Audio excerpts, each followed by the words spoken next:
একটা সুন্দর সকাল, ঘুম থেকে উঠেই এখন ছাদের উপর এলে এই সুন্দর সুন্দর ফুল গাছ দেখে মনটা বেশ ভালো হয়ে যায়। আগের দিন রাতেই জামা কাপড় সমস্ত কেচে রেখেছিলাম, তাই দিদি ওগুলোকে ছাদে মেলে দিয়ে গেছে।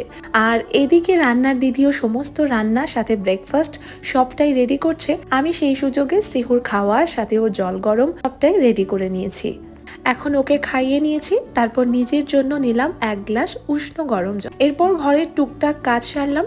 তবে আজকে সকালে যেটা সব থেকে বড় কাজ ছিল আমার, সেটা হলো সমস্ত পুরনো জুতো পরিষ্কার করা। সাথে যেগুলো একদম পুরনো জুতো আর ইউজ করার মতো অবস্থায় নেই, ওগুলোকেও ফেলে দেব। কারণ এত জুতো জমেছে যে ওগুলো গুছিয়ে রাখাটাও বেশ চাপের। শ্রীহুকে এখন খাওয়ানোর সাথে সাথে নিজের জন্য 1 বাটি ফল নিয়েছি। এরপর ছাদে সমস্ত ধুয়ে রাখা জুতোগুলো রোদে দিতে যাব। তবে ভাবলাম তার আগে ব্রেকফাস্টটা সেরে যাই। দিদি আজকে বানিয়েছিল পোহা, যেটার টেস্ট ভীষণ ভালো হয়েছিল।